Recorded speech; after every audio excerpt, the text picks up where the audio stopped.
Okay, so think about this for a second. What if seemingly totally disconnected things like medieval English farmers, the rise of Genghis Khan, and Polynesian navigation, what if they were all somehow linked by, I don't know, a hidden thread? It's a fascinating way to frame it, isn't it? Thinking about those underlying connections. Welcome, everyone. We've got some really interesting material you shared, and today we're digging into it, kind of inspired by the approach you see on channels like Mindful Moments over on YouTube.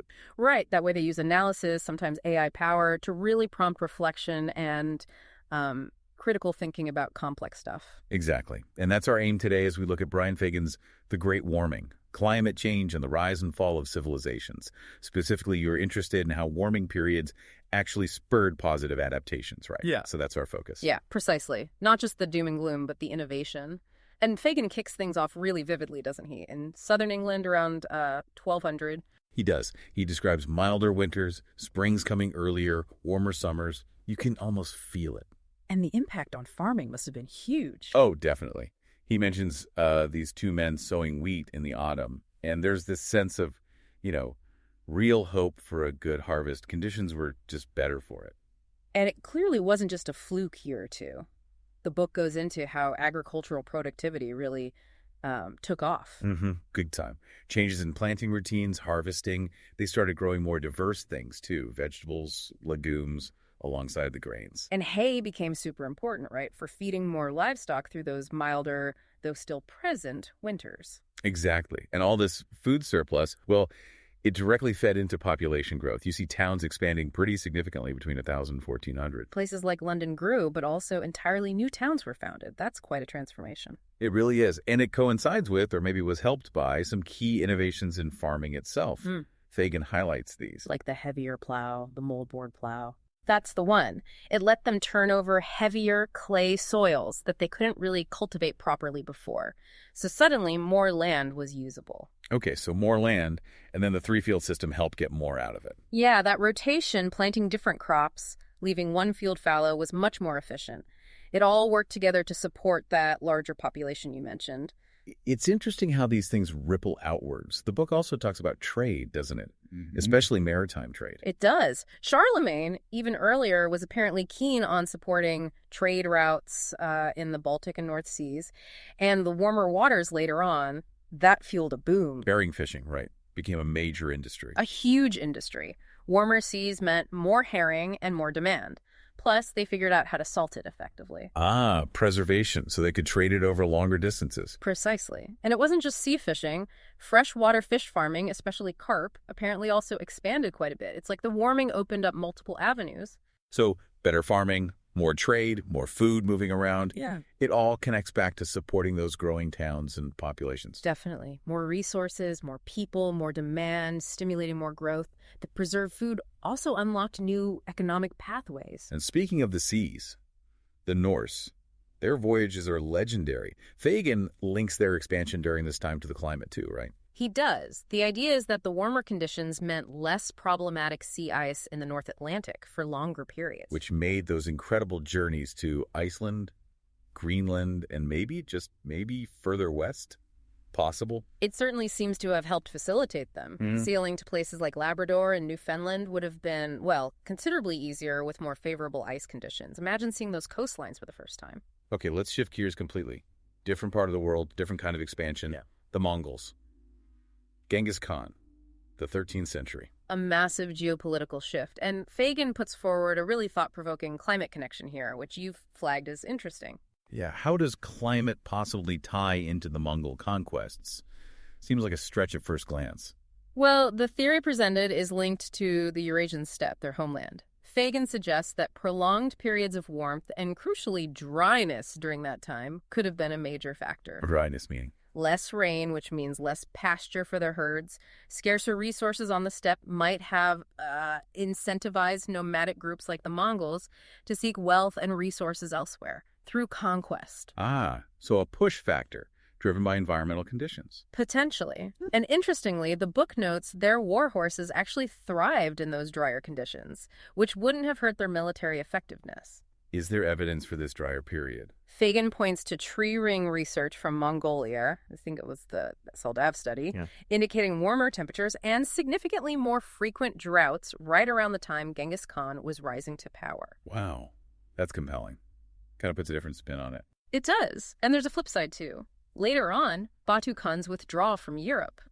Well, it coincided with a shift back to cooler, wetter weather on the steppes. Raining. Better pasture back home, maybe less pressure to keep pushing westward.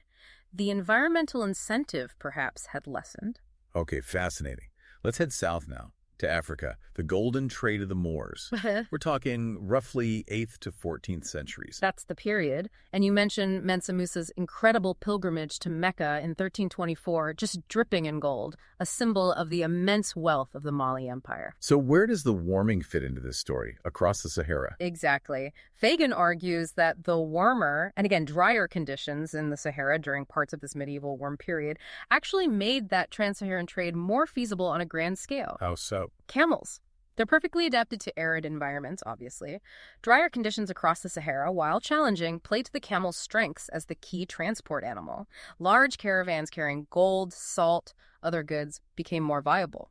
So the climate didn't necessarily make the desert bloom, but it maybe made it more consistently navigable for the technology they had, the camel caravan. That seems to be the idea. The book describes pretty sophisticated organization for these caravans, linking West Africa's gold fields with the Mediterranean world. A truly thriving network. And it wasn't just about trade routes. What about the people living in those regions, like near the Niger River? Right. Fagan highlights communities like Geno. They show remarkable adaptation to a climate that was always variable, not just during the warm period. How did they manage? Through things like really diverse farming strategies, relying on shared knowledge, passed down social memory, essentially, and strong community cooperation. It speaks volumes about resilience. That connects back to themes we sometimes explore, like on Mindful Moments or in our discussions here, looking beyond simple narratives to see how societies creatively adapt. Absolutely. It's not just about the climate forcing change, but about human ingenuity responding to change. Okay, let's jump north again. Way north. Yeah. The Arctic. Norse and Inuit interactions, say 1000 to 1450 AD. What was Greenland like when the Norse first arrived? Pretty much as the name doesn't suggest. Fagan describes it based on the sagas and archaeology, lots of glaciers, limited grazing land, kind of marginal. But the medieval warm period changed things up there too. Significantly, yes. Longer periods of open water, less sea ice coverage. This was actually beneficial for both groups initially. Yeah, so? Well, for the Norse, it meant easier sailing, potentially better access to resources like driftwood, maybe slightly better conditions for their limited farming. For the Inuit, who were incredibly adapted sea mammal hunters, more open water meant expanded hunting opportunities. And did they interact? The Norse and the Inuit? There's clear evidence they did. The book mentions finds like Norse iron tools at Inuit sites and valuable walrus ivory from the Inuit trade ending up in Norse settlements, even back in Europe. So, contact and trade, facilitated by a changing environment.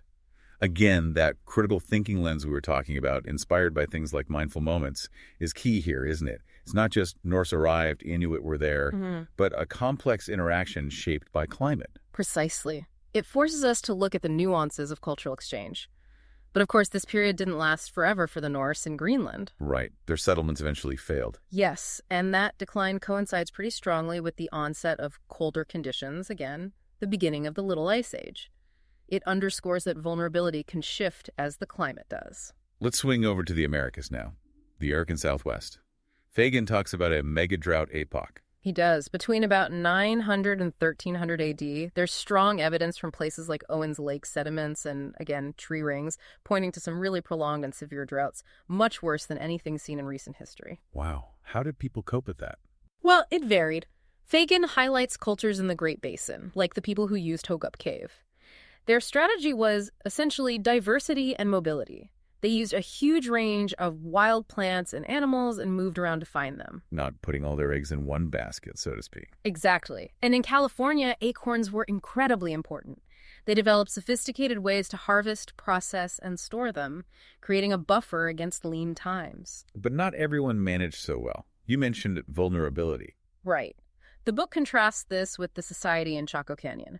Impressive people, amazing structures, but heavily reliant on maize agriculture, which needs predictable rainfall. And the mega droughts pulled the rug out from under them. It seems that way. The prolonged, severe droughts hit their agricultural system hard, and ultimately they abandoned the canyon.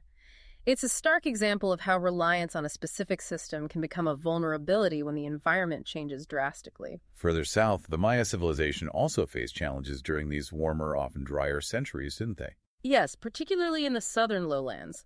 The evidence links significant disruptions and transformations in Maya society to periods of prolonged drought during this era. Even with their famous water management systems, Yeah. reservoirs, canals. Those were sophisticated adaptations to the seasonal dryness they always experienced. But Fagan explains how even these impressive systems could be overwhelmed by droughts that lasted for decades, or even longer. It put immense stress on their society. But again, it wasn't necessarily a total collapse everywhere, right? No, and that's crucial. Fagan emphasizes the resilience of many Maya populations. They adapted by diversifying crops where possible, shifting settlements, maintaining trade and social networks. It's a complex story, not a simple one of decline. Okay, one last region of the Pacific. Polynesian navigation. Just incredible feats of exploration. Yeah. Is there a climate link here too? There's a theory, yes. It relates to shifts in prevailing wind patterns and ocean currents, potentially linked to broader climate shifts like those during the warmer periods. How might that have helped their voyages to places like Rapa Nui, Easter Island? Well, subtle changes in winds or currents could have, theoretically, opened up windows or made certain long-distance routes slightly easier or more likely to succeed. Understanding things like El Niño and La Niña patterns becomes really important here. And how do we know about past El Niño events? Proxies again.